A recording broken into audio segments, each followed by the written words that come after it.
안녕하십니까, 이리온 스튜디오입니다. 개인의 힘이 정말 막강한데요. 네. 오늘 아까 보니까 뭐 한투 증권이 한 10% 올랐다고 전매수 연구원 시작하기 전에 얘기해서 네. 하여튼 저희들 하우스비는 좀 쉬어간다는데 뭐 저희가 뭐 빗나갈 수도 있고 여하튼 우리가 할 수 있는 것부터 하려고 합니다.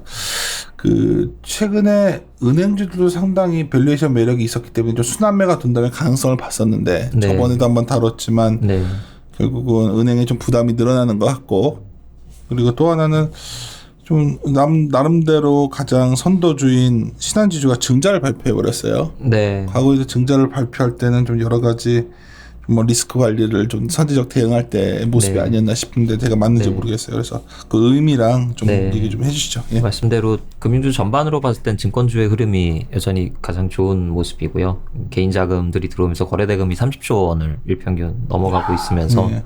네, 정말 그 뭐 스마트한 개인들과 막강한 이제 자금력들이 이렇게 동원이 되는 것 같습니다. 그래서 증권사들의 실적은 뭐 지난번에 한번 말씀드렸듯이 2분기에 이어 3분기에도 상당히 양호할 것 같고 그런 부분에서 조금 이제 두각을 보이고 있는데 반대로 은행주는 이제 시장이 좀 상황이 좋아져도 힘을 여전히 못 쓰고 있는 모습이거든요. 그래서 어떤 부분들일까라는 점들은 이제 몇 번 언급은 드렸지만 결국은 이 코로나 사태가 야기한 각종 불확실성들이 아직 은행주 투자를 하기에 조금 주저하게 만드는 측면들이 많다라는 거고, 그 지난 금요일 신한지주가 증자 결정을 했습니다. 그래서 뭐 이게 그 직접적으로 관련을 이렇게 뭐 좀 연관성은 좀 떨어질 수는 있지만 제가 판단하기에 핵심적인 부분은 이 회사 측이 뭐 컨퍼런스 콜을 통해 밝히기도 그렇고 조금 이 지금의 그 코로나 여파에 대해서 은행권들은 조금 이제 많이 불확실성을 인지하고 있고 그리고 앞으로 이제 더 추가적으로 발생할 수 있는 부실이나 건전성에 대해서 좀 보수적인 인식을 특히 신한지는 좀 갖고 있다라는 걸 이제 첫 번째로 좀 이제 파악을 할 수가 있었고요. 그래서 실제로 이 증자 관련된 내용을 조금 정리해서 말씀을 드리면은 증자 대금 자체는 1.2조 원 정도를 이제 3자 배정으로 증자 결정을 했습니다. 3자 배정이라고 하면은 이제 정해진 대상이 있는 건데 이 대상 두 곳은 해외 사모펀드고요. 어피니티 에쿼티 파트너스라는 곳이랑 베어링 프라이빗 에쿼티 아시아라는 곳 이렇게 두 곳을 대상으로 3자 배정 결정을 했고 근데 좀 뭐 긍정적인 측면은 발행가가 지난 금요일 종가랑 거의 차이가 없는 수준이었어요. 그러니까 우리가 통상 유상증자라고 할 때는 보통 뭐 10%, 20% 정도 할인을 최소한 하는 게 일반적인데 그런 상황은 아니었고 또 이제 잠재적인 투자자들, 그러니까 파트너들을 이제 설정을 해서 간 거라서 사실 뭐 주가에 큰 이런 악재는 아닌 걸로 작용을 하고 있는데 저는 이제 그 좀 이면을 좀 살펴보자라는 생각이고요. 그래서 결국 이 증자 자금을 어떻게 활용할 건지 이제 회사 측이 생각하고 있는 거는 이 중에서 70-80% 정도는 이 그 해외 사모펀드들하고 연계해서 뭐 해외 투자 기회라든가 특히 뭐 동남아나 이런 해외 쪽을 중심으로 투자 기회를 좀 모색해 보겠다라는 거고 근데 나머지 20-30%는 지금 이 코로나 사태에 대응하기 위한 용도로 일정 부분 조금 그 자금을 좀 이제 그 마련을 해두겠다라는 취지거든요. 그러니까 아직 이제 이 위기가 끝나지 않았고 이 위기가 끝날 때 어느 정도 은행들의 이제 건전성이나 수익성에 좀 이제 부정적 영향이 있을 수 있을지 조금 그거에 대비해서 선제적으로 좀 대비를 하겠다라는 측면을 좀 의미 있게 저는 생각을 하고 있습니다. 그래서 그렇게 볼 때 뭐 이 증자 자체가 그냥 뭐 3자 배정이기 때문에 뭐 주가나 아니면은 뭐 희석이나 이런 부분이 아주 이제 대규모는 아니지만 일정 부분에 일단 재무적인 희석은 발생을 하게 되고요. 제가 추정한 바에 따르면은 주당 순이익하고 주당 순자산 규모가 한 5에서 7% 정도 이제 감소를 하게 됩니다. 그다음에 또 올해 연말 예상되는 배당금, 주당 배당금 규모도 한 6-7% 정도 감소할 걸로 추정이 돼서 저는 결론적으로 이 증자 이벤트에 대해서는 목표 주가를 기존 38,000원에서 37,000원으로 소폭 하향 조정을 하였고요.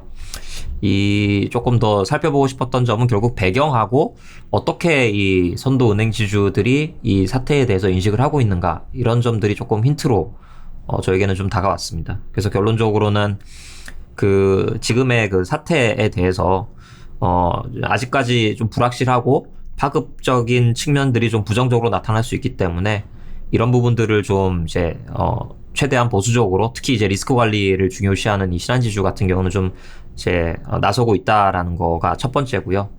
두 번째는 이것도 이제 좀 제가 개인적으로 느낀 간접적인 히트인데 이 회사가 추진하려고 하는 방향성이 결국 이것도 그러니까 코로나 사태 이후로 디지털 특히 이제 언택트 금융 환경이 더 빨라지는 것 같거든요. 그런 쪽의 변화에 있어서 그런 자금들을 좀 활용하겠다라는 또 언급을 한 걸로 봐서 결국은 이 최근에 변화하는 이런 상황에 대한 인식을 어떻게 하고 이제 어떻게 대응하는 것이 바람직한지 이제 회사는 이제 어떻게 인식을 하고 있다.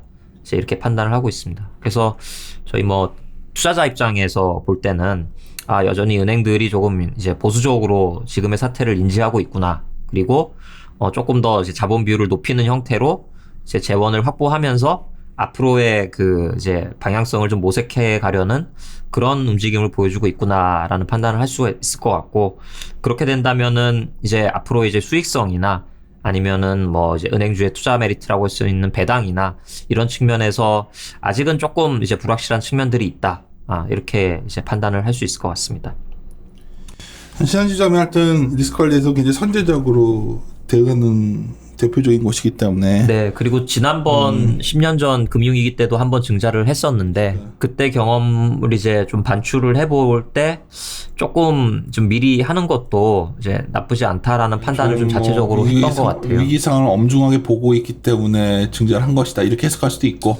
뭐 좀 과도한 해석일 수는 있는데. 약간 또 하나는 뭐 디지털 아까 M&A 같은 걸 자금 마련일 수도 있고. 그리고 또 뭐 해외 우연히 또 좋은 파트너들이 나타나기도 했고, 그리고 또 자본 비율 자체가 사실 뭐 아직은 이제 좀 버퍼가 있긴 한 상황이지만 그래도 조금 더 추가적인 자본 비율을 가지고 감으로 인해서 중장기적으로는 이 회사도 이제 뭐 분기 배당이나 아니면 뭐 자사주 매입 소각이나 이런 조치들로 주주 환원을 더 해주겠다라는 중기 플랜은 가지고 있거든요. 그래서 그런 측면에서 봤을 때는 뭔가 뭐 조금 현재를 대비하고 그리고 이제 기회가 됐을 때 좀 이 자연을 비축하고 그 다음에 이 사태가 좀 원만하게 마무리되면 그때 그 추후적인 해결책을 좀 살펴보겠다. 이런 좀 조심스러운 모습을 엿볼 수 있지 않나 이렇게. 제가 헷갈리니까 이것도 다 헷갈려요. 제가 솔직히 말하면. 예. 그러니까 그냥 딱 처음 들어왔을 때는 부정적 이벤트라 생각을 딱 했는데. 그러니까 투자자 관점에서 봤을 때는 사실 조금 좀 석연치 않은 측면들이 있습니다. 뭐 증자의 규모라든가 아니면 뭐 시점이라든가. 그러니까. 이게 기존 주주들을 아주 많이 배려했다라고 보기는 좀 힘든 조치일 수는 있는데 반대로 회사의 경영진과 회사의 내부적인 방침을 좀 어떻게 지금 현 상황을 인식을 하고 있고 앞으로를 어떻게 대응하는 거가 이제 어느 측면에서 좀 더 강조하고 있는지 이런 부분들을 저는 좀 간접적으로 이제 힌트를 얻을 수 있다라고 판단합니다. 그리고 지난 이제 10년 전에 이제 위기 시에도 그랬지만 사실 뭐 은행이 이제 증자를 했다라는 것 자체는 사실 이제 안 좋은 이벤트로 작용을 했고요. 그때도 주가의 부담으로 작용을 했는데 오히려 그 당시에는 그 이후로는 뭐 주가는 이제 바닥을 형성하고 상승하는 모습을 보여주기도 했었거든요. 그래서 조금 그런 양면성을 볼 필요는 있을 것 같고, 다만 이게 뭐 다른 이제 뭐 선도 은행 지주가 이렇게 결정을 하다 보니까 이게 다른 곳들이 어떻게 판단을 할지, 특히 이제 뭐 3, 4분기 정도 인식해야 되는 충당금의 이제 예상되는 규모나 아니면 내년 그다음에 배당 정책, 그다음에 내년에 이제 경영 환경 전망 이런 것들이 사실 제가 볼 때는 조금 더 앞으로 중요하게 봐야 될 그런 이제 모니터링 포인트가 아닌가 이렇게 판단하고 있습니다. 그래요.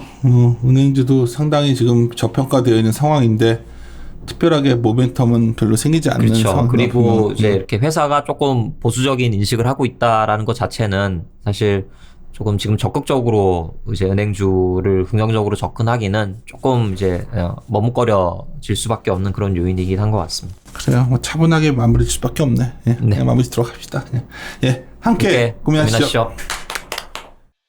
Thank you.